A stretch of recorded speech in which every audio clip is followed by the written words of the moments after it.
Hello, Assalamualaikum everyone. I will just wait for a few minutes ताकि लोग can join me. जब तक सब आते हैं, I just want to reintroduce myself. जो कि नए members हैं, welcome. I am Tuba Kaisar and I have created this page to create awareness for children with special needs for different abilities, and to create a safe space for families who are struggling with it and feel like that they are not alone. So what I have done is that first of all, with this play page, I've created my own panelists in which there are six panelists other than me. So we are total seven members. What our target is that we provide you with every aspect. If you are provide you with all the solutions from all your targets or all your concerns, that we can provide you with resources and everything as much as we can. And एक मुझे suggestion आया था कि I try to be bilingual in my sessions as much as I can. तो मैं कोशिश करूँगी कि मैं उर्दू इंग्लिश को बैलेंस आउट कर सकूँ. कभी कभी फ्लो में मुझे खुद याद नहीं रहता मैं इंग्लिश में बात कर रही हूँ कि उर्दू में. तो I am sorry about that. But जो मेरा टारगेट है इस सेशंस के through, first of all yes कि मेरे जितने मेंबर्स हैं उनको ये पता चले, जो मेरे पैनलिस्ट हैं वो कौन है, they are such dedicated women. मैं चाहती हूँ आप लोगों को उनके बारे में पता चले. सेकेंडली, आप लोगों को ये अंदाजा हो कि जितने भी उनकी फील्ड्स हैं, क्योंकि साइकोलॉजी में बहुत फील्ड्स हैं, बहुत आपस में मिलती जुलती हैं, तो लोगों को समझ नहीं आता कि अगर हमारी ये कंप्लेन है तो हमने किसके पास जाना है, और हमारी ये कंप्लेन है तो हमने किसके पास जाना है. तो मैंने कोशिश ये की है कि मेरे पैनल में सारे एस्पेक्ट के लोग हों, मैंने कवर करने की कोशिश की है. तो वो सेशंस में एक तो अपने बारे में बताएंगे, दूसरा अपनी फील्ड के बारे में बताएंगे. तो अगर आपके पास कोई ऐसा चाहे आपका अपना बच्चा है या आप किसी को देख रहे हैं तो आपको पता चलेगा कि किसके पास जाना है और कैसे जाना है. तो आज मेरा जो सेशन है वो है with miss Sukaina Mustafa. She is an educational psychologist. तो वो आपको थोड़ा बता पाएंगी कि एजुकेशनल साइकोलॉजी किस बारे में और वो क्या करती है. तो let me welcome her first. Hello Sukaina, अस्सलाम वालेकुम. हाय, वालेकुम सलाम. How are you Tuba? I am fine. Sukaina, तुम्हारी आवाज बहुत कम आ रही है. ओके, सही से. अब मैं तुम्हें नहीं सुन सकती हूँ. Can you just remove the headphones? या श्योर. बेटर ना, योर वॉइस इज क्लियर. तो इससे पहले कि सुकैना अपने बारे में बताएं, एक चीज मैं जो बताना चाहती हूँ. एक तो क्या वैसे मैं हमेशा एक्साइटेड होती हूँ मेरे सेशंस के लिए, मगर आज के लिए मैं थोड़ा सा ज्यादा हूँ क्योंकि सुकैना मेरी बहुत क्लोज फ्रेंड है और सुकैना और मैंने साथ में मास्टर्स किया था. तो बहुत अच्छा लग रहा है ये फीलिंग मुझे जो हिट हो रही है अभी, कि हम लोग ने साथ में जो स्ट्रगल किया है, हम लोग ने बहुत कुछ साथ में देखा है, बहुत कुछ साथ में फेस किया है, और आज हम इस प्लेटफॉर्म पे साथ मिलके लोगों को गाइड कर पा रहे हैं. तो मुझे बहुत खुशी हो रही है. तो अस्सलाम वालेकुम Sukaina, welcome to our page. और Sukaina, can you introduce yourself a little bit to our members? वालेकुम सलाम. It's a great honour to work with you Tuba. बहुत मज़ा आता है. We had a very nice relationship and we still are good friends. तो तुम्हारे साथ काम करके और मज़ा आएगा इंशाल्लाह. बेसिकली मैं in education psychology हूँ. I work with children और of all age. Educational psychologist का काम बहुत वास्ट होता है क्योंकि वो स्कूल्स में और दूसरे पर्सपेक्टिव्स में ज़्यादा काम करते हैं, स्पेशली स्कूल्स में ज़्यादा काम करते हैं. बिकॉज आप हमारी एजुकेशन के देख सकते हैं कि हमारी एजुकेशन में किस तरह के फोकसेस होते हैं, कहाँ स्ट्रगल करते हैं. और ना ही सिर्फ हम टीचर्स हम स्टूडेंट्स के साथ काम करते हैं, हम टीचर्स के साथ भी काम करते हैं. तो एजुकेशनल साइकोलॉजिस्ट मैं पिछले 2 साल से काम कर रही हूँ as educational psychologist in different schools, in different platforms, NGOs में. रेमिडियल टीचिंग के साथ कर रही हूँ, स्टूडेंट्स के साथ कर रही हूँ, जो लर्निंग डिसेबिलिटीज़ के स्टूडेंट्स हैं उनके साथ काम कर रही हूँ. सो ये सब चीज़ें मैं कर रही हूँ. 2 साल से मेरा एक्सपीरियंस है एज एजुकेशनल साइकोलॉजिस्ट काम करने का. अच्छा सुकैना, तुम जरा ये बता पाओगी कि एजुकेशनल साइकोलॉजी है क्या और ये दूसरी फील्ड से अलग कैसे? देखो, education psychology is basically entirely वो सिर्फ हमारे लर्निंग पैटर्न्स जो एजुकेशनल सेटिंग्स में होते हैं उन पे फोकस करती है। जैसे हम साइकोलॉजी को देखते हैं कि ओवरऑल ह्यूमन बिहेवियर होता है, क्या हमारा मेजर डिफरेंस ये है साइकोलॉजी और एजुकेशनल साइकोलॉजी के या दूसरी फील्ड्स का, कि educational psychologist basically learning patterns, learning problems, cognition, memory, motivations, इन सब चीज़ों पे काम करते हैं विद टीचर्स, विद पेरेंट्स। तो ये सब चीज़ें होती हैं। बाकी जब साइकोलॉजिस्ट होते हैं वो ओवरऑल बिहेवियर को देखते हैं, उनके ओवरऑल पैटर्न्स को देखते हैं, लेकिन हमारा जो काम होता है बेसिकली मेनली उनके एजुकेशन को फोकस करना होता है कि बच्चा किस तरह पढ़ रहा है, कोई कोई प्रॉब्लम आ रही है, कोई बिहेवियर को इफेक्ट, कोई टीचर का बिहेवियर को इफेक्ट कर रहा है, तो वो बेसिकली हम उसके एजुकेशनल सेटिंग्स को देख के करते हैं, हमारा लर्निंग पैटर्न्स को देख के मोस्टली होता है उनका। ओके, तो इसमें कोई थेरेपी भी इन्वॉल्व होती है एजुकेशनल साइकोलॉजी में? अगर होती है तो कौन कौन सी थेरेपीज हैं? थेरेपीज इन्वॉल्व होती हैं। हम बेसिकली अगर छोटे बच्चे होते हैं उनके साथ हम आर्ट थेरेपी और प्ले थेरेपी ज़्यादा करते हैं, बिकॉज उनके इमोशंस को एक्सप्रेस करने की उनके पास वर्ड्स नहीं होते, उनकी वोकैबुलरी बहुत कम होती है, तो हम उनके साथ आर्ट एंड प्ले थेरेपी ज़्यादा इस्तेमाल करते हैं। अगर बड़े बच्चे होते हैं तो हम अगर जो कैरियर काउंसलिंग्स के लिए भी आ रहे होते हैं कि हम as educational counsellors career counsellings भी कर रहे होते हैं, तो हम कैरियर काउंसलिंग करते हैं उनकी, तो उनके लिए एक छोटा सा टेस्ट होता है वो हम करते हैं। बाकी पेरेंट्स के साथ बहुत ज़्यादा काम होता है, पेरेंट्स के हम ज़्यादा काम करते हैं। पेरेंट्स को हम बताते हैं कि भाई you have to see not the negative expect of your child but the positive expect even. हम पूरी पर्सनालिटी को बच्चे को नहीं देख रहे होते हैं बेसिकली। जैसे लास्ट टाइम भी आप लोग ने बात की थी, एक्सेप्टेंस नहीं आती पेरेंट्स को, कि एक्सेप्ट नहीं कर पाते कि my child is having some issues. हमें एक साइकोलॉजिस्ट, एजुकेशनल साइकोलॉजिस्ट या चाइल्ड साइकोलॉजिस्ट के पास जाने की ज़रूरत है, लेकिन यहाँ हम एज ए एजुकेशनल काउंसलर्स हमारा ये काम होता है कि हम बच्चों की उस पॉजिटिव एक्सपेक्ट को बताते हैं।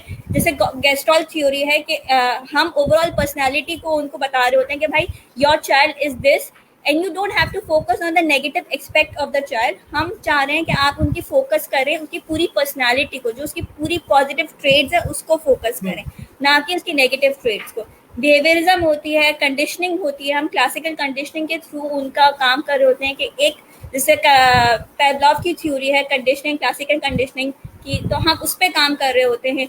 कभी कभार हम ABA भी इस्तेमाल करते हैं, विथ ABA थेरेपिस्ट के साथ कभी काम कर रहे होते हैं हम लोग, तो हम ABA भी इस्तेमाल करते हैं उनके साथ कि भाई if there is some need for ABA therapy तो हम ABA थेरेपिस्ट के पास भेजते हैं। हम रिमीडियल टीचर्स के पास भेजते हैं कि रिमीडियल्स की भी ज़रूरत होती है, लर्निंग डिफिकल्टी के जो स्टूडेंट्स आते हैं उनके लिए। सही। तो जो एजुकेशनल साइकोलॉजिस्ट हैं, they primarily work with the school? Yes, they primarily work with schools, universities, educational settings पे। और फिर ये होता है कि अगर कोई बच्चे को कोई शिकायत है, कोई बिहेवियरल इश्यूज हैं या लर्निंग इश्यूज हैं, तो देन आप लोग फिर फर्दर रेफर करते हैं? जी, फर्दर रेफर करते हैं हम पहले एक पूरा प्रोसीजर होता है, हम टीचर्स के साथ बैठ के काम करते हैं।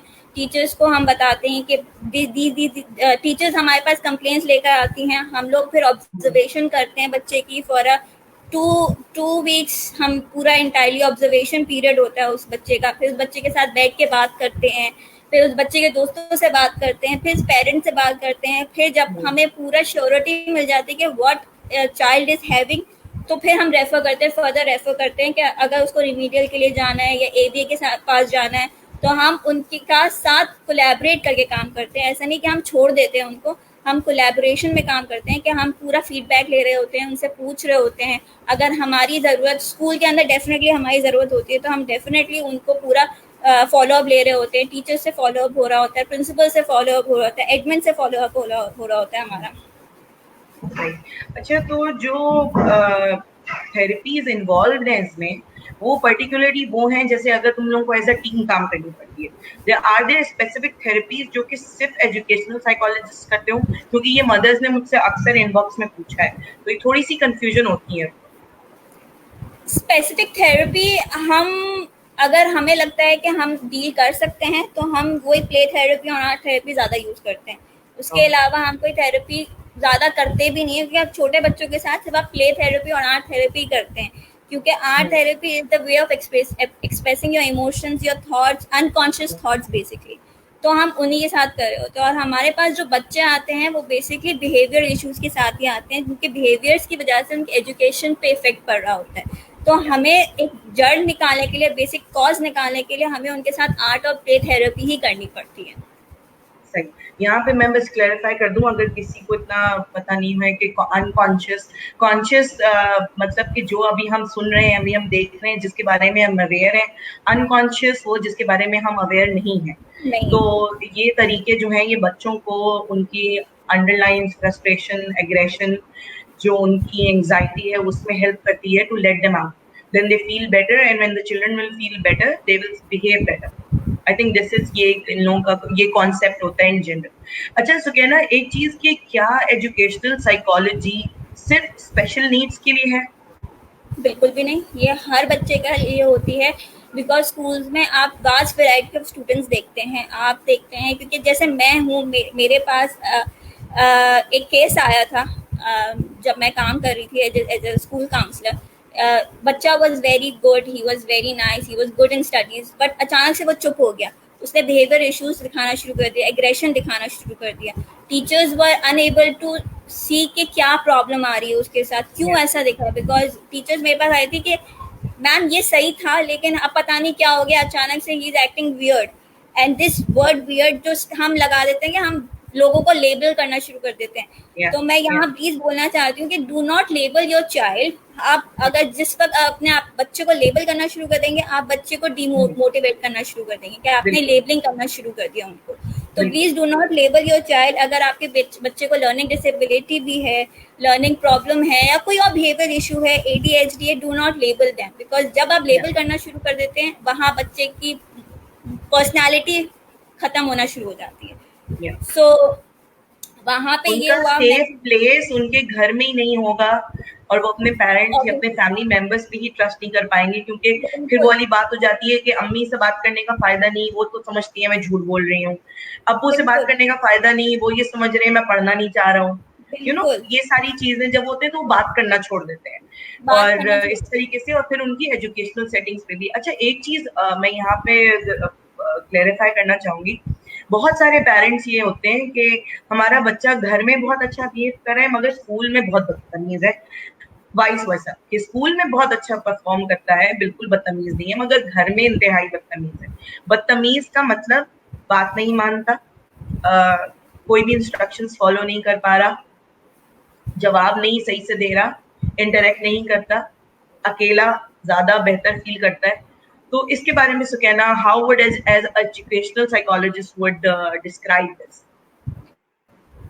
देखो, मैं जब भी मेरे पास जो पेरेंट्स आते हैं, जब मुझे ये बात बोलते हैं, मैं ना, वो बच्चा है, वो ये करेगा, this is something a child needs to do, if this a child is not doing this, वो बच्चा नहीं है। आप उससे एक्सपेक्ट नहीं कर सकते कि वो हम जैसे मेच्योरली एक्ट करेगा, वो अपनी उम्र के लोगों की तरह ही एक्ट करेगा। अगर वो बदतमीज है तो वो रोल मॉडल आपको देख रहा है। इफ देखो, मेरे पास बहुत सारे केसेस आते हैं जब बच्चा मारना शुरू कर देता है, और फिर जब मैं अंदर जाती हूँ पता चलता है कि husband is beating the wife, और the husband is very abusive to the wife, और mother in law, father in law, ये सब चीजें निकल आती हैं। तो बच्चा वो सीख रहा है, बच्चा वो देख रहा है। आप रोल मॉडल हैं अपने बच्चे के लिए, बच्चा कहीं और से नहीं देख रहा। आपने मीडिया खोल के रखा हुआ है, टीवी खोल के रखा हुआ है, गेम्स दे दिए हैं, फोन दे दिए हैं, आईपैड्स दे दिए हैं, आपने उनको हर एक एक्सपोजर दे दिया है। इट्स ऑन यू कि आप कितना कंट्रोल रख सको अपनी चीज़ों पे, कितना कंट्रोल रखो बच्चों पे। डिसिप्लिन सिखाना स्कूल का काम है, लेकिन विद इन स्कूल बच्चा कितने बजे से कितने बजे तक, 8 बजे से 1:30 बजे तक स्कूल में होता है। उसके बाद हाफ ऑफ द टाइम बच्चा इज एट होम, बच्चा माँ को देख रहा है, बाप को देख रहा है, दादी को देख रहा है, दादा को देख रहा है। बच्चे की इंटायरली ग्रोथ और डेवलपमेंट माँ बाप की वजह से हो रही है, स्कूल की टीचर्स की बिहेवियर की वजह से नहीं हो रही। मैं मानती हूँ टीचर्स का बिहेवियर कभी कभार एग्रेसिव होता है, तो वो इनएक्ट करता है बच्चा, वहां पे हम टीचर्स को ब्लेम करते हैं, हम टीचर्स को समझाते हैं। जहाँ पेरेंट्स ब्लेम करने वाले होते हैं, हम पेरेंट्स को समझा रहे होते हैं कि भाई you are wrong in this. वहां पे पेरेंट्स भी एग्रेसिव हो जाते हैं कि ये हमारे घर का माहौल है। तो हमें वहाँ एक बहुत बड़ा एक ड्रॉबैक आ जाता है कि parents are not ready to accept कि नहीं, हमारे घर का माहौल है, हम चेंज नहीं करेंगे, आप अपना हमारे बच्चे को चेंज करें। सो वहाँ पे हम लोग ये करते हैं कि हम लोग के बच्चे को स्कूल के अंदर ट्रेन करना शुरू कर देते हैं। हम एक टीचर को अलॉट कर देते हैं, टीचर को बोलते हैं कि you have to train him the way a mother trains the child. But हम इस तरह करते हैं कि बच्चा डिपेंडेंट ना हो जाए टीचर्स पे, बिकॉज बहुत सारे इश्यूज ये आते हैं कि बच्चा डिपेंडेंसी देखता है, माँ की डिपेंडेंसी नहीं मिलती तो वो किसी और पे डिपेंडेंसी देखता है। वो बहुत बड़ा इशू आता है कि जब टीचर या बच्चा दूसरी क्लास में जा रहा होता है तो वो एडजस्ट नहीं हो पाता एनवायरनमेंट में, वो टीचर्स को एक्सेप्ट नहीं कर पाता। तो वहाँ पे ये इशू आता है हम लोग को, और हम लोग एज अ साइकोलॉजिस्ट या एक नॉर्मल इंडिविजुअल भी हम वहाँ पे अपने आप को थोड़ा एक मजबूर फील करते हैं कि माँ वो प्यार, वो मोहब्बत नहीं दे पा रही जो उसको दूसरी औरत से मिल रही थी। तो वहाँ पे हम पेरेंट्स को थोड़ा फिर हम एग्रेसिवली इनैक्ट करते हैं, हम पेरेंट्स को फिर फोर्सफुली बोलते हैं कि आपको ये काम करना है and then we will follow up for you. तो वहाँ पे ये सब चीजें होती हैं, कभी कभार हमारे साथ ऐसे इश्यूज आ जाते हैं। तो यानी कि पेरेंटल इन्वॉल्वमेंट इस फील्ड में भी बहुत इम्पोर्टेंट है। बहुत जरूरी है, पेरेंट्स, टीचर्स, फ्रेंड्स, इन सब का इन्वॉल्वमेंट, क्योंकि हमारा एक साइकिल होता है।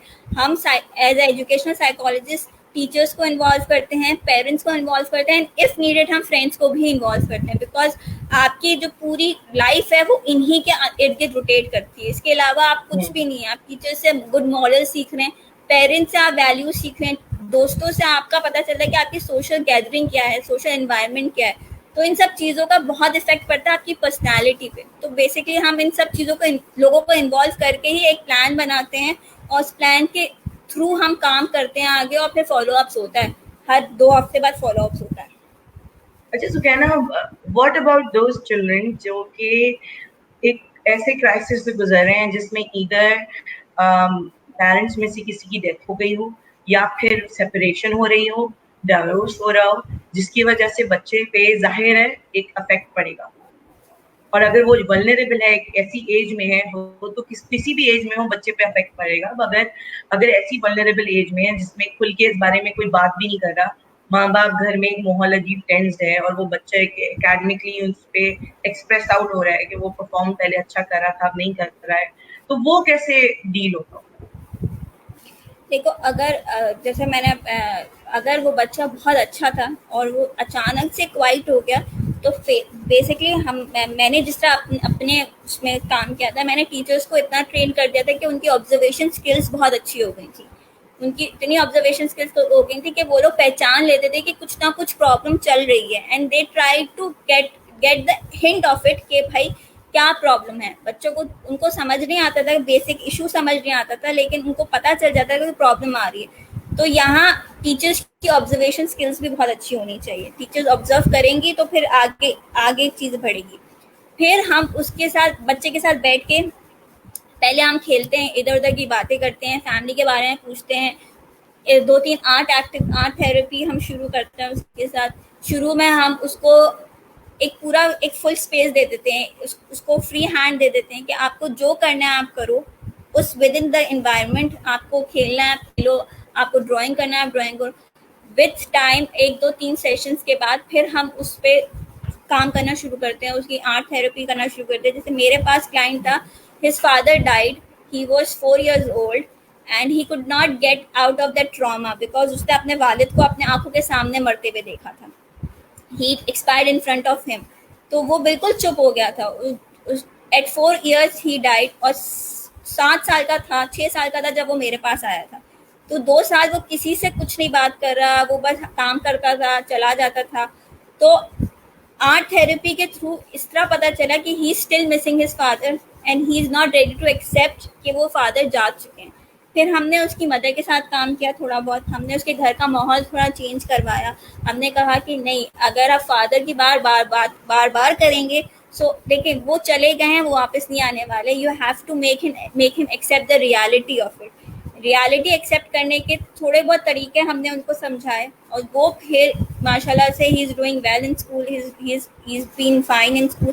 तो ये होता है कि अगर कोई ऐसी चीज़ हो रही है तो you have to convince the child, but in a very subtle way, बहुत ही सटल वे में आपको कन्विंस करना होता है। हम थेरेपीज करते हैं उनके साथ खेलते हैं, कूदते हैं, उनका ट्रस्ट गेन करते हैं, फिर उन्हें बताते हैं कि ये चीज़ हो रही है और ये चीज़ हो चुकी है। Now you have to accept the reality. जैसे आप बड़े लोगों के साथ भी करते हैं, उनकी हम रियलिटी को एक्सेप्टेंस नहीं आती हमारे अंदर, तो हम उनकी रियलिटी एक्सेप्टेंस को हम जगाते हैं। वैसे हम बच्चों के साथ भी करते हैं। बच्चे कंपैरेटिवली टू एडल्ट, बच्चे बहुत देर से एक्सेप्ट करते हैं रियलिटी, तो थोड़ा टाइम लगता है उनको, थोड़ा अपने इमोशंस पे काबू करने में टाइम लगता है। तो हम उस पर काम कर रहे होते हैं, बहुत ही आराम पेस पे जा रहा होता है। लंबा काम होता है डेफिनेटली, लेकिन पेस में जाएगा तो काम हो जाता है।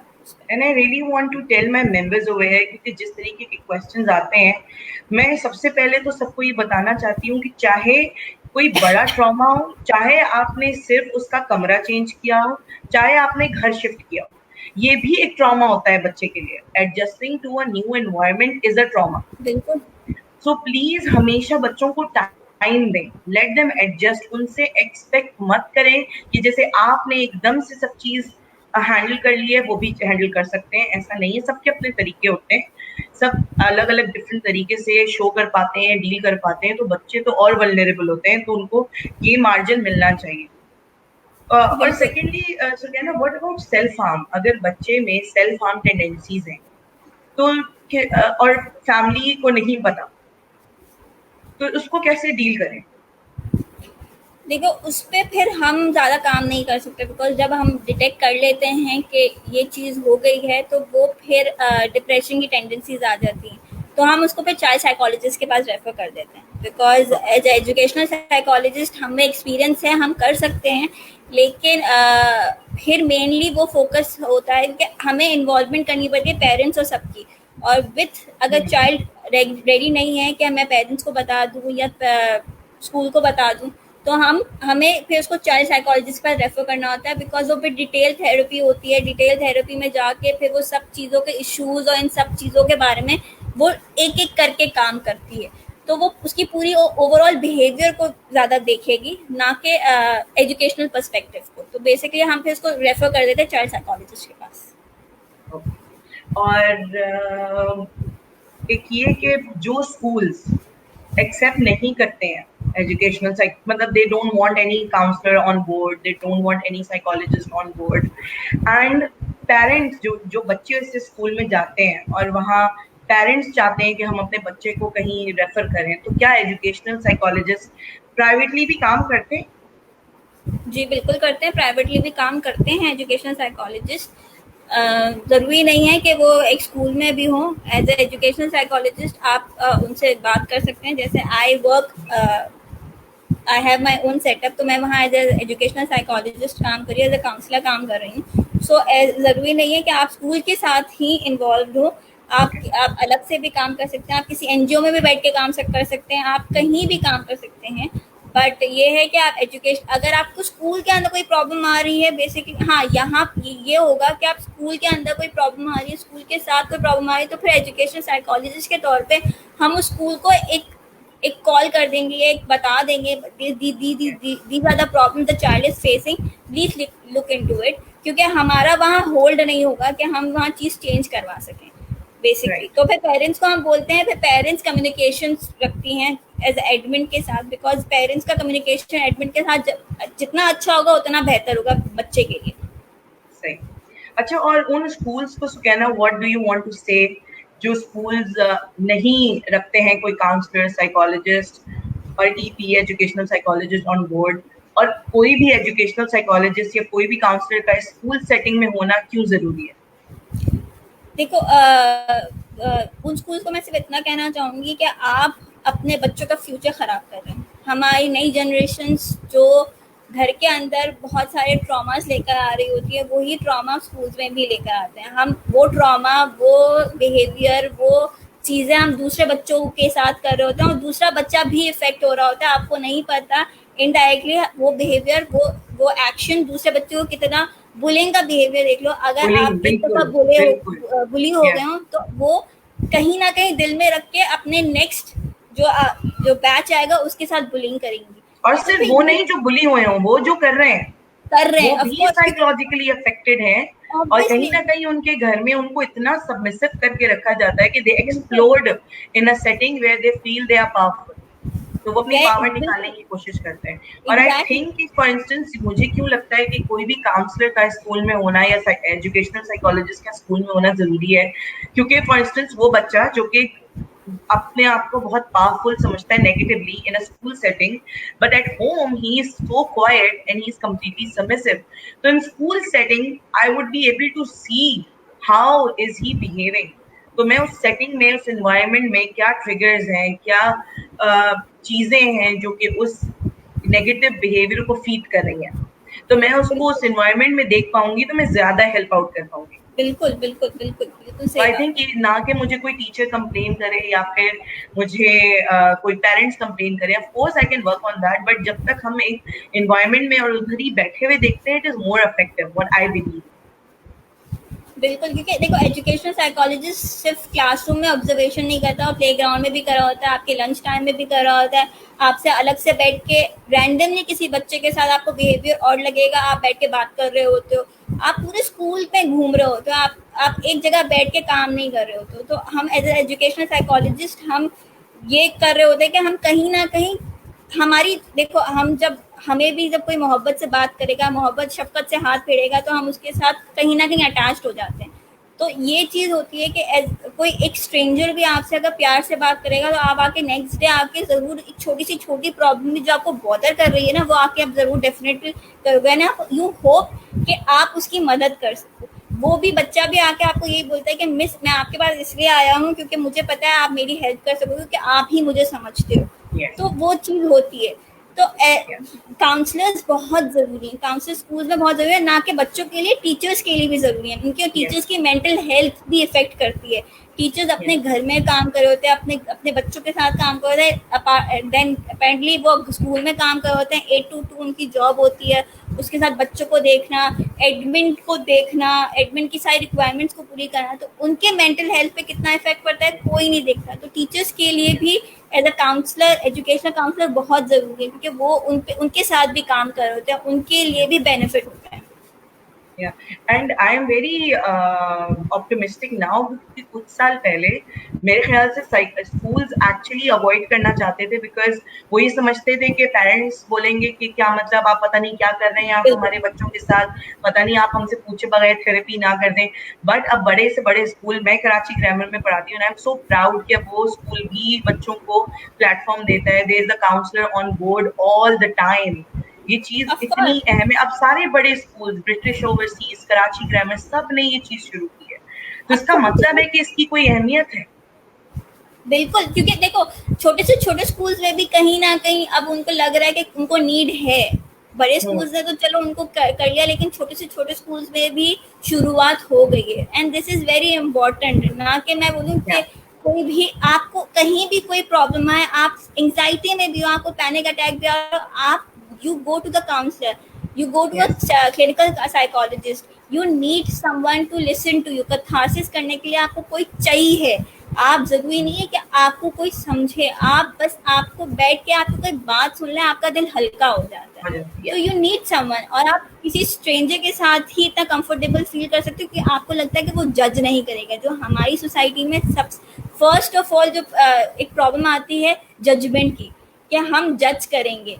तो एज मैं यहाँ बोलना चाहती हूँ, काउंसलर साइकोलॉजिस्ट आपको जज नहीं करते किसी भी तरीके से, आपको आपके तौर पे एक्सेप्ट करते हैं, और आपको अंदाजा, आपको रियलिटी को एक्सेप्ट करना सिखाते हैं, बस यही और चीज़ पता है। है यहाँ पे मैं एक बात बताना चाहूंगी कि जब मैं पेरेंट्स से ये सवाल करती हूँ कि कहीं ऐसा तो नहीं कि घर में उसको ऐसा फील होता हो, तो उनका पहले रिएक्शन होता है नहीं हम तो बहुत खुल के बात करते हैं, मगर कभी कभी माँ बाप को समझ पता नहीं चलता, जब वो बात कर रहे होते हैं ना, उनका फेशियल एक्सप्रेशन ऐसा हो जाता है कि दे आर बिल्कुल नॉट इंटरेस्टेड, और उनको लग रहा है कि वो झूठ बोल रहा है या वो ट्रस्ट नहीं कर रहे। इवन एज अ साइकोलॉजिस्ट अगर हमें लगता है कि someone is trying to say something जो कि एविडेंस बेस्ड नहीं है, हम उसको ये पता नहीं लगने देते हैं कि हमें ऐसा फील हो रहा है। तो बच्चों को घर में, क्योंकि हम जाहिर है माँ बाप है, उनको पता चल जाता है अपने बच्चे की फितरत के बारे में, they know when they are lying, when they know they are, when they are obviously exaggerating, obviously बहुत ड्रामे कर रहा है जो भी है, वो उसको भी पता है कि आप समझ रहे हो कि आप वो ड्रामा कर रहा है।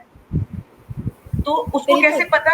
आप तो कह रहे हो कि आपने तुमको नहीं बताया कभी कि कि तुम ड्रामे कर रहे हो। उसने जज कर लिया आपके फेशियल एक्सप्रेशन से, जैसे आपने उसकी बात को या तो लाइटली लिया या इतना स्ट्रांगली फील नहीं किया, उसको इतना रिएक्ट नहीं किया, या फिर उसने अपने मैं नो ऑफेंस मगर समटाइम्स पेरेंट्स सिर्फ ये बोलते थे बेटा तुम नमाज नहीं पढ़ लो, तुम नमाज पढ़ लो सब ठीक हो जाएगा। ऑफ कोर्स नमाज बहुत इंपॉर्टेंट है, इसमें कोई शक नहीं, लेकिन नमाज पढ़ के भी अगर बच्चा नहीं सही फील कर रहा तो फिर वो बच्चा कहाँ जाए, उसके पास तो कोई नहीं बचा। देखो हमारे पेरेंट्स को लगता है कि देखो मैं मानती हूँ इस्लामिक पर्सपेक्टिव है, लेकिन फोर्सफुली कोई काम करवाना it's not the right way. अगर आप Yes. फोर्सफुली कोई काम करवाओगे तो फिर वो काम वो बेदिली से करेगा।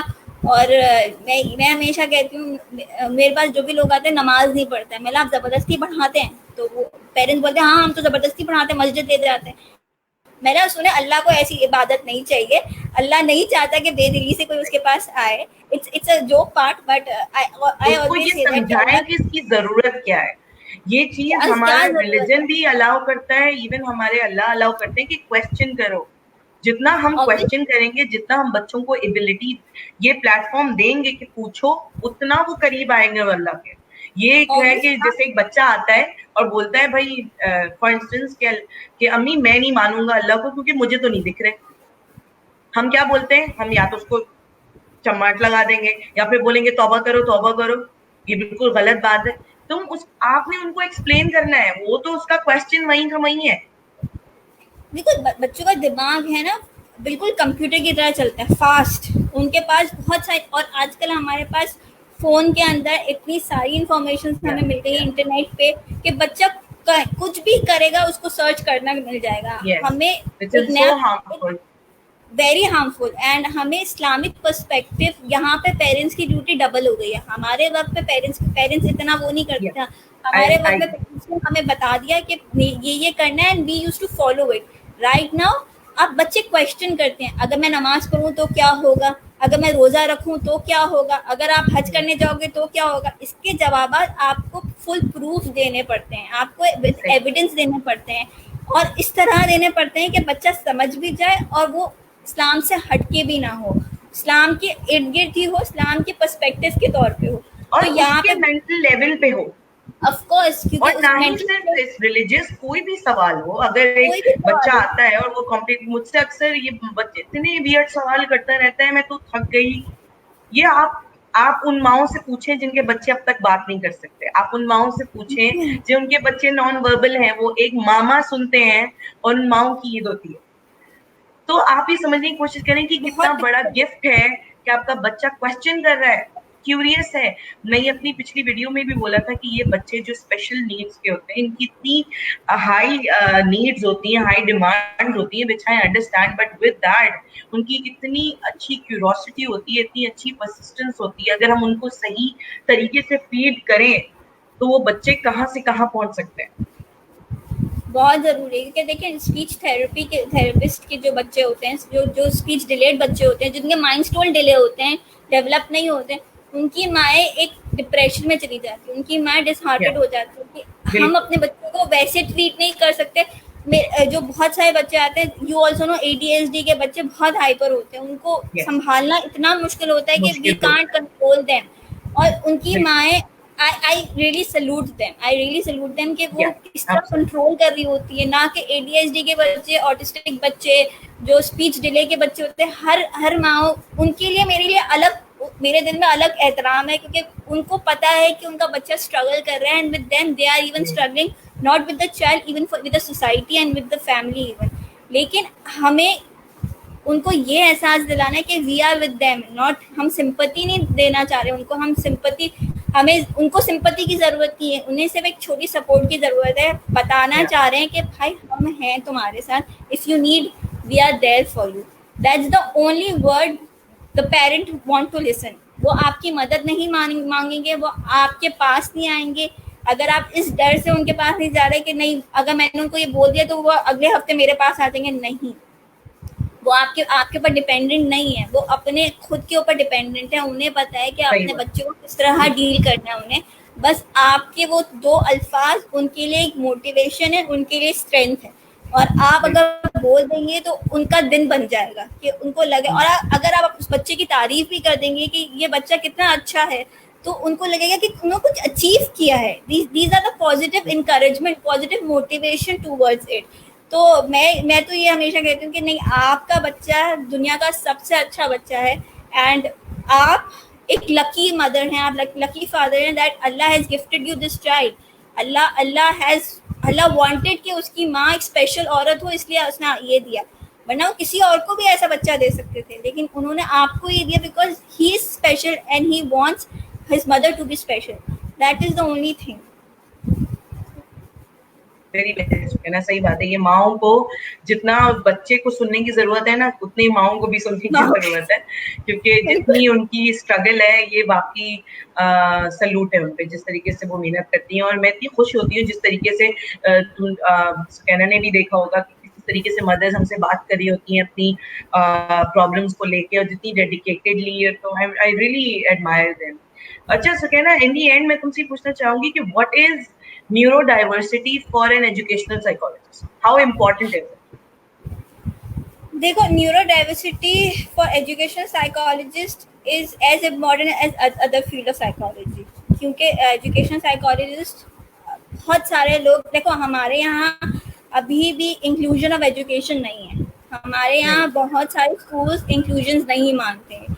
जो हमारा इंडिविजुअल एजुकेशनल प्लान होता है वो बहुत सारे स्कूल्स अभी भी नहीं करते हैं. तो हमें चाहिए कि हम उन बच्चों को भी अपने स्कूल्स में ऐड करें, इंक्लूड करें, जो स्पेशल नीड के साथ हों. वो बच्चे भी पढ़ सकते हैं, वो बच्चे भी कर सकते हैं, लेकिन उनका पेस स्लो है डेफिनेटली. लेकिन हमें उनको सोसाइटी में आगे बढ़ाना है, हमें उनकी डाइवर्सिटी हमें देखना है कि वो सोसाइटी में कहीं ना कहीं आगे बढ़ सकते हैं. डाउन सिंड्रोम के बच्चे बहुत काम करते हैं, ADHD बच्चे, उनके लिए अलग चीज़ है. आप नहीं जान सकते कि वो कहाँ किस फील्ड में आगे बढ़ जाएंगे. सो एजुकेशनल साइकोलॉजिस्ट कोशिश करता है कि वो स्कूल के अंदर उन बच्चों को भी लाए, उन बच्चों को भी करे जो एक इन्वॉल्वमेंट के साथ हो, स्पेशल नीड के साथ बच्चे हों. जहाँ पे उसको नीड है उनको वहाँ भेजे, उनकी नीड्स को पूरा करे, और उन सब चीज़ों के साथ साथ वो एक नॉर्मल इंक्लूसिव एजुकेशनल स्कूल्स में बैठे, जहाँ वो नॉर्मल मेन स्ट्रीम स्कूल में काम कर सकता है, पढ़ सकता है. जहाँ उनको लगेगा कि वो स्ट्रगल कर रहा है, educational psychologist will help them out to get out the struggle from that.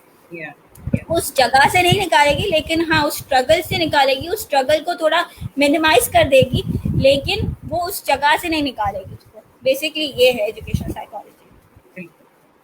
और आई थिंक ये माए जो फैमिलीज पेरेंट्स डर जाते हैं कि अब मेरा बच्चा कभी पढ़ नहीं पाएगा, उन लोगों को अंदाजा नहीं है कि ये बच्चे कितने इंटेलिजेंट होते हैं. बस उनका तरीका, उनको समझने का, समझाने का तरीका अलग है. एक दफा अगर वो समझ गए, जैसे आई थिंक जितने भी मैथमेटिशियंस गुजरे 80% वर ऑन स्पेक्ट्रम. जितने बड़े रिसर्चर्स गुजरे ज्यादातर were having they were dyslexic, they had different learning disabilities, but without them आज हम यहाँ नहीं होते. आज ना हमारे पास टेक्नोलॉजी होती, ना हमारे पास इतनी बड़े बड़े जो हमने इजादें की हैं वो ना होती. तो आई थिंक ये हम लोग को समझना पड़ेगा, उनको सही डायरेक्शन मिल जाए. It's all about giving them the right direction. यही टारगेट है इस पेज का कि माओ को, उन पेरेंट्स को समझ, उनको वो रास्ता मिल जाए कि किस तक कैसे पहुंचना है. क्योंकि जब मुझे पता चला था अबाउट माय सन, मुझे इससे फिगर आउटिंग में इतना टाइम लग रहा था कि इनकी एक्चुअल प्रॉब्लम बहुत पीछे रह गई. तो मैं नहीं चाहती हूँ कि इस पेज के थ्रू जो माए हैं उनको जो प्रॉब्लम है वो उनको उसी से डील करना पड़े, ना कि जो इर्द गिर्द की प्रॉब्लम है. बेसिकली हम इस पेज के थ्रू बहुत अच्छा काम एफर्ट लिया है, इनिशिएटिव लिया है तुमने, क्योंकि इस पेज के थ्रू बहुत सारे पेरेंट्स कहीं ना कहीं हेल्प उनको मिल रही है. कहीं ना कहीं उनको एक क्लियर विजन मिल रहा है कि अगर मेरा बच्चा इस तरह रिएक्ट कर रहा है, इस तरह है, तो कहीं ना कहीं उसको कोई ना कोई प्रॉब्लम है, और मैं किससे जाके बात करूं. तुमने एक पैनल बनाया है जस्ट बिकॉज कि तुम जानती हो, क्योंकि तुम खुद देख चुकी हो कि तुमने कितनी स्ट्रगल की जुरैन के साथ, तुमने खुद देखा है. और हमारी माएँ करती हैं, हमें पता नहीं होता, हमारे पेरेंट्स को पता नहीं होता कि बच्चे के साथ प्रॉब्लम क्या है, बेसिक प्रॉब्लम क्या है, यही बात और ना, उनको पता ही नहीं चलता। इधर-उधर भटक बिल्कुल, इधर-उधर हम्म। भटक रही होती है बेचारी के। और जब जब टाइम पीरियड होता है, वो कहीं न कहीं प्रोलॉन्ग हो जाता है, कहीं न कहीं हो उनके जाता है, हाथ से वो बिल्कुल टाइम बिल्कुल। निकल जाता है। जब वो काम कर सकते थे, वो जो मेन काम होता है जिस पे, वो पीरियड निकल जाता है। काम तो बाद में भी हो सकता है, लेकिन उसका जो पेस होता है वो थोड़ा हल्का हो जाता है, स्लो हो जाता है। जब बच्चा छोटा होता है तो वो जल्दी सीखने लगता है, और जब अर्ली बच्चा बड़ा इंटरवेंशन हो, इसीलिए ज्यादा अहमियत रखती है कि आप जितना अर्ली उनके साथ काम कर पाएंगे उतना बिल्कुल, जल्दी वो लोग सीखेंगे। तो जैसे वही रिमीडियल टारगेट है थेरेपी कि जल्द काम से करती जल्द, और यही यहाँ मसला है कि यहाँ सबसे बड़ा मसला यही है कि बच्चे जो हैं वो डायग्नोज बहुत लेट होते हैं, है। सही हाथों में बहुत देर से पहुंचते हैं, जिसकी वजह से वो फैमिली ज्यादा सफर करती है। बट होपफुली होपफुली हम लोग उनको गाइड कर पेरेंट्स पाएंगे। की एक्सेप्टेंस भी आनी चाहिए ना, तो पेरेंट्स की एक्सेप्टेंस जब तक नहीं आएंगी, जब तक वो कुछ काम नहीं कर हाँ, सकते। ये भी अलग एक रेस है। कितने ऐसे बच्चे हैं, देखो आई थिंक इस स्टेज तक जो लोग पहुंचे हैं वो एक्सेप्ट तो कर चुके हैं। कितने होंगे हाँ, जिन्होंने एक्सेप्ट नहीं किया और उन्होंने कभी गूगल पे सर्च ही नहीं करने की कोशिश की होगी कि अगर मेरा बच्चा यूं बिहेव कर रहा है तो क्या वजह हो सकती है। ठीक हो मैं जाएगा, हमेशा डांट दो, छोड़ दो, अकेले कमरे में बंद कर दो, 2 दिन बिल्कुल खाना मत दो। बाथरूम बंद कर दो, बाथरूम बंद कर दो। मैं हमेशा जो डिसलेक्सिया है, मैं हमेशा आमिर खान को सल्यूट करती हूँ कि उसने डिसलेक्सिया के बारे में अपनी फिल्म के थ्रू या बताया। लोगों को नहीं पता है डिसलेक्सिया एक नहीं लर्निंग पता, डिसेबिलिटी है। बिल्कुल बिल्कुल। क्योंकि अब जब भी कोई डिसलेक्सिक बच्चा आता है, वो बोलता है वो आमिर खान वाली फिल्म की बीमारी। मेरा वो बीमारी नहीं है, एक एक चीज है, एक इशू है इसके साथ, and this is the way they relate to it. उनको पता है कि हमें अब इस पे काम करना है, तो वो हाँ, मुझे लगता है कि हमें एक कुछ ऐसा प्लेटफॉर्म, जैसे यही ना तुमने अवेयरनेस, ये वो अवेयरनेस का फायदा है, यही की है। अगर हम अवेयरनेस फैलाएंगे लोग सोचने पे मजबूर होंगे, यही टारगेट है। वो एक मसला ये है ना कि हमारी अवेयरनेस भी बहुत कम है, हमारी लोगों में एक्सेप्टेंस लेवल भी बहुत कम है। अगर हम अवेयर भी कर दें लोगों को, लेकिन वो एक्सेप्ट करने में इतना टाइम निकाल देते हैं कि फिर बच्चा हाथ से वो टाइम निकल जाता है, वो टाइम फ्रेम निकल जाता है हमारा। तो उस पर काम करना ज़रूरी है। हमें अपने पेरेंट्स को समझाना ज़रूरी है, अपने आप को समझाना ज़रूरी है कि my child is having an issue, now I have to work on it. हमें पता है कि अब काम करना है उस पर। या accept the child the way he is और शी इज़। ज़रूरी नहीं है, बहुत सारे पेरेंट्स बोलते हैं ये मेरी गुनाहों की सज़ा है। आपकी गुनाहों की सज़ा नहीं है नो, ये, बिल्कुल प्लीज नहीं ये नहीं है। बोला आपने करें। ऐसा क्या क्या मुझे बहुत अफ़सोस होता है जब पेरेंट्स आके ये बोलते हैं कि मेरा बच्चा ऐसा निकला क्योंकि मेरी गुनाहों की सज़ा है। उस वक़्त मैं टूट जाती हूँ अंदर से कि ये आपकी गुनाहों सही की बात। सज़ा नहीं है। तो दिस सोचो उसको कहना, चाइल्ड तुम पे इतना असर होता है, सोचो उस बच्चे पे कितना असर होता होगा। लोग, पेरेंट्स को लगता है वो सुन नहीं रहे, वो सब समझते हैं। बहुत ज़्यादा। और ऐसे बच्चे, स्पेशल नीड्स वाले बच्चे और सेंसिबल होते हैं और सेंसिटिव होते हैं, बहुत इमोशनल होते हैं। वो ज़्यादा समझते हैं अपनी माँ, स्पेशली माँ को ज़्यादा समझते हैं। और जब माँ के मुंह से ये अल्फाज सुनते हैं ना वो, तो वो डिसहार्टेड हो जाते हैं। वो बोलते हैं कि नहीं चलो ठीक है। और देखिए उनका ब्रेन वैसे ही काम करता है जैसे नॉर्मल इंडिविजुअल का काम करता है। थोड़े कहीं कुछ ना कुछ इशू होगा, लेकिन ऐसा नहीं है कि उनका ब्रेन बिल्कुल ही काम करना बंद कर देता या है। उनको नॉन फंक्शनल न्यूरोलॉजिकल नहीं है। प्रॉब्लम, बिल्कुल वो ब्रेन इम्पायरमेंट नहीं है उनका। लेकिन पेरेंट्स ये बात नहीं समझ पाते। पेरेंट्स को लगता है वो पागल है। सबसे पहला जो लेबलिंग आती है ना, पागल है मेरा बच्चा कुछ नहीं कर सकता जिंदगी में, डम है, ये है वो है। So please I would request all the parents, do not label your child. अगर आपने लेबलिंग करना शुरू कर दी तो आप गए काम से। आप ना, वो जो ट्रस्ट जो बच्चा इनिशियल स्टेज पे सही माँ बात। बाप को करता है, वो खत्म हम्म, हो जाएगा और फिर बिल्कुल। लाइफ लॉन्ग वो ट्रस्ट नहीं कर सकेगा आपको। और फिर जब वो बड़ा होगा और फिर पेरेंट्स आके ब्लेम करते हैं कि मेरा बच्चा मेरा नहीं रहा। वो कब रहेगा? जब उसको आपकी जरूरत थी, आप नहीं थे उसके पास। तो अब वो बड़ा होके भी नहीं रहेगा आपके पास। तो do not label your child, trust your child, love your child, pamper your child. वो आपका बच्चा है, वो आपकी ही अमान में है, और खुदा को आपको उसको जवाब देना है। उस औलाद का जवाब देना है जिस औलाद को उसने आपके लिए भेजा है, वो नेमत को आपके लिए भेजा है। So everyone has to go through all the struggles. मैं मानती हूँ कि पेरेंट्स स्ट्रगल करते हैं, and we all are struggling through it. लेकिन उस स्ट्रगल का कहीं ना कहीं कुछ ना कुछ एक 1% 2% अजर तो मिलेगा आपको, कहीं ना कहीं रिजल्ट तो मिलेगा आपको। बिल्कुल ऐसा मिलेगा। नहीं कि रिजल्ट ना मिले। बिल्कुल बिल्कुल मिलेगा, सही बात है। It's all about persistence, it's all about tolerance. थोड़ी सी टॉलरेंस देनी है उनको, थोड़ा सा ज्यादा नर्चरेंस देनी है, और वो जरूर डेवलप होता है, ऐसा नहीं है। तो हिम्मत नहीं हारनी है। असल ये है कि इन लोगों को डेडिकेटेड रहना है। तो क्या ना, और कोई मैसेज तुम देना चाहो बिल्कुल। On the page? मैं ये कहना चाहूंगी कि first of all thank you Tuba for involving me in this thing, and I would really looking forward कि मैं कुछ ऐसी जगह, ऐसे प्लेटफॉर्म में काम कर सकूँ जहाँ मैं as a counsellor, as a therapist थोड़ा बहुत एफर्ट डाल सकूँ अपने लोगों के लिए, लोग जिनको कोई प्रॉब्लम है, जिनको कोई मसला है।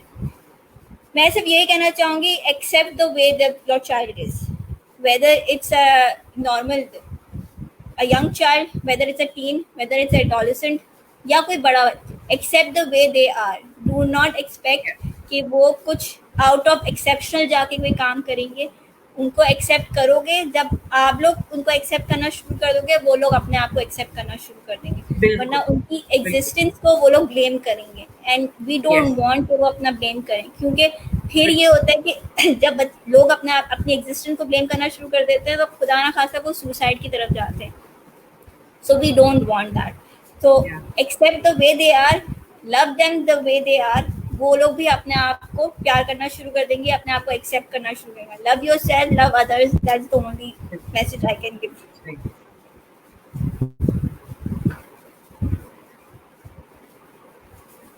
है ना। मैं बहुत अच्छी इन्फॉर्मेशन दी, मेरे दिमाग में बहुत सही चीजें क्लियर हुई अबाउट एजुकेशनल साइकोलॉजी। और जो लोग अभी ट्यून नहीं कर सके हैं और वो बाद में ये वीडियो देखते हैं, प्लीज अपने कमेंट्स में क्वेश्चंस लिख दें। Sukaina definitely would get back to you. आपको कोई भी कंसर्न हो, कुछ भी हो, जस्ट आस्क क्वेश्चंस और हम लोग will get back to you. Thank you so much Sukaina. Thank you so much तुबा।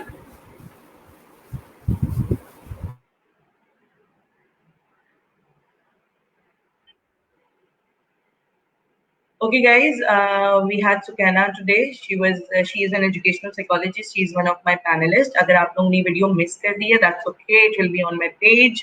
आप लोग उसको सुनिए, देखिए। सुकैना ने बहुत अच्छी बातें की हैं, बहुत मोटिवेशनल बातें की हैं for parents, for mothers, especially how to understand your child.